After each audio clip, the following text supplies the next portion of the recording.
soy Irene Criado, guía oficial de turismo en De Toledo de toda la vida, visitas guiadas, y hoy quiero hablaros de los molinos de Toledo. Pero cuando hablo de molino, no quiero que penséis en los grandes molinos de viento contra los que luchó Don Quijote, ni mucho menos. Esos molinos se dan en lugares donde no hay muchas corrientes de agua, pero en Toledo teníamos el río Tajo, un río del que disfrutábamos no solamente pues para usos recreativos, sino que aprovechábamos la fuerza de su agua. ¿Cómo? Con una serie de aceñas, de molinos, de batanes, es decir, toda esa actividad preindustrial que se movía gracias a la fuerza del agua. Durante la Edad Media los molinos eran monopolio señorial, es decir, que estaban asociados a monasterios, conventos, a señores dueños de un territorio. Esto va a empezar a cambiar en el siglo XVI, más o menos, cuando los ayuntamientos o particulares toman las riendas como propietarios de estas infraestructuras. Pero con la llegada de nuevas fuentes de energía, el vapor, la gasolina, la electricidad, estos molinos hidráulicos empezaron a carecer de sentido porque la producción que daban no era suficiente ni podía competir, ni mucho menos con la industria moderna. Eso sí, algunos se reconvirtieron y acabaron por formar parte de esa nueva industria. Los molinos de Santa Ana, que están por aquí, la Torre del Hierro, que luego veremos, etc. Quiero empezar en el entorno del puente de Alcántara, donde comienza el torno del río Tajo abrazando la montaña en la que se encuentra la ciudad histórica. No quiere decir esto que no haya más molinos en las orillas del Tajo, pero no podemos abarcarlo todo, como es obvio. Detrás de mí se encuentran los restos de los molinos de San Servando. Fueron unos molinos de lo más productivo, no solo por su gran tamaño, también por el gran número de muelas que tenían. Esto los hacía estar muy disputados, de ahí que tuvieran bastantes dueños a lo largo de su historia. No me quiero olvidar de que esto fue un lugar tradicionalmente asociado al aprovechamiento del agua. Aquí se han encontrado grandes infraestructuras hidráulicas, como son los restos del acueducto romano, pero también en el siglo XVI aquí se levantó el artificio de Juanelo, del que hoy queda, bueno, no queda nada. Junto a este artificio, en esta otra orilla, se encontraban otros molinos, también conocidos como los molinos del artificio, y ya en el siglo XIX, en 1872, se diseña la llamada casa elevadora para proporcionar agua a la ciudad y llevar este preciado líquido hasta los depósitos que había en el Alcázar. Desde el otro lado del río podemos observar los restos de muchos de estos molinos harineros que tuvo la ribera del Tajo, al menos desde la Edad Media. La mayoría de ellos deben de ser de origen islámico, aunque los datos de esta época que tenemos son muy poquitos. Veréis, a los pies o a la desembocadura del arroyo de la Degollada estarían los restos del molino de San Ildefonso. Desde aquí apenas se aprecian. Desde aquí sí que podemos ver muy bien los restos de los molinos del Hierro. Ahí lo veis, junto con su azul. Y al otro lado estarían los de Saelices. Y si avanzamos otro poquito más, tenemos los molinos de la Torre. Al otro lado, los molinos de la Nueva. Y otro poquito más allá, los molinos de la Vieja. A mi espalda podéis ver los restos de los molinos del Hierro, llamados así por la proximidad a la puerta y la torre del Hierro en el recinto defensivo de la zona sur de Toledo. Estos molinos pasaron de propiedad real a manos de la catedral, del arzobispado intermitentemente, hasta que en el siglo XIX fueron desamortizados y su baja productividad los hizo arruinarse finalmente. Y al otro lado veis desde aquí los molinos de Saelices. Se llaman así porque están a las faldas de la antigua ermita de San Félix o San Felices, lo que hoy conocéis con el nombre de la Virgen del Valle. Estos acabaron siendo propiedad del monasterio Jerónimo de las Islas, cuyos límites llegarían hasta aquí.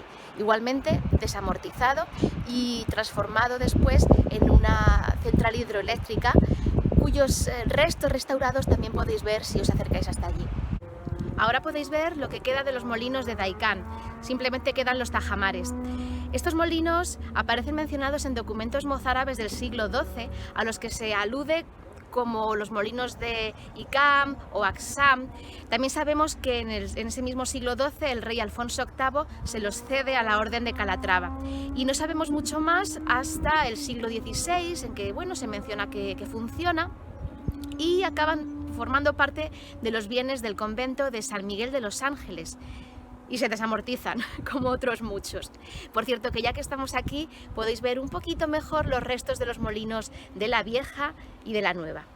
Por último, cerrando el torno, están los molinos de Santa Ana, llamados así, se cree, por el convento que se encontraba en la parte superior del cerro. De estos molinos tampoco tenemos muchas noticias, ni siquiera de sus verdaderos propietarios. Solo se sabe que en 1861, ya en ruina, fueron incautados por el Estado. Después se transformaron en central eléctrica, como ya lo sabéis, como muchos otros casos, y fueron restaurados con una apariencia industrial, no tanto como hubiera sido un molino hidráulico en la Edad Media. Me encuentro ahora en los restos de los molinos de la Cruz, que estaban al otro lado de los molinos de Santa Ana y de los cuales ya no queda nada más. La molienda del trigo es algo más viejo que la tos. Desde antes de existir molinos hidráulicos o molinos de viento, el hombre y la mujer ya molían su grano de trigo, de cebada, de centeno, de lo que fuera, con pequeños molinos, algo manejable, con sus propias manos. Pero a medida que pasa el tiempo y la población aumenta, sus necesidades de alimentación también se incrementan. Así que hizo falta mayor tecnología. Y ahí es donde entran en juego esos molinos con grandes engranajes, grandes maquinarias que refuercen la producción de harina. Estos son los restos de los molinos de la Torre. Solían ser construcciones bastante fuertes, porque al estar enfrentadas con la fuerza del río tenían que ser robustas. Sillares, piedras, todo lo necesario para que no se vinieran abajo con la corriente. Había dependencias pues, de todo tipo, incluso a veces el mismo molinero vivía aquí, en su molino. Dependencias para el ganado, almacenes, etc. Pero lo que nos interesa a nosotros es dónde estaba la maquinaria. Bueno, justo aquí estoy en el final. Por aquí salía el agua una vez movida la rueda. De ahí el dicho que agua pasada no mueve molinos. Toda esa agua procedía de la estancia en la que se encontraba la maquinaria. Sumergida estaba la rueda, el rodezno, que era movida por el agua, y en una estancia superior a la que era fácilmente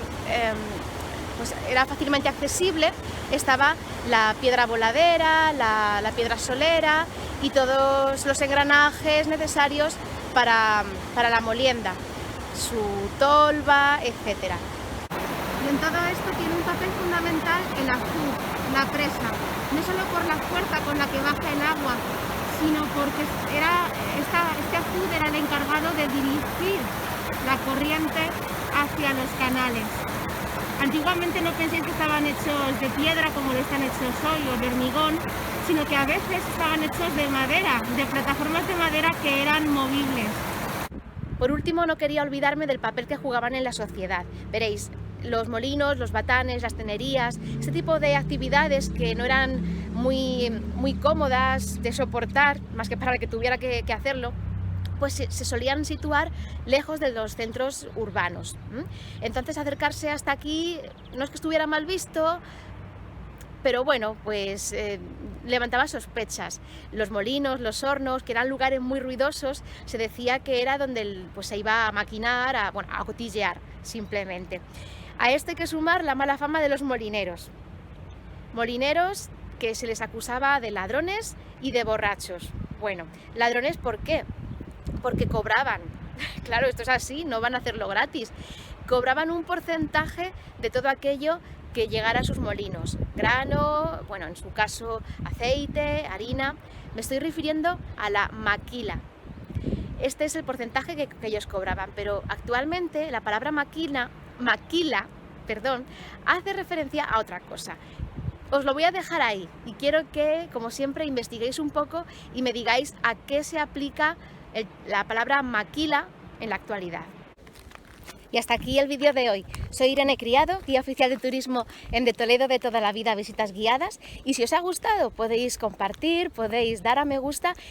Y os recuerdo que podéis ver todos los vídeos en nuestro canal de YouTube, De Toledo de toda la vida. Gracias.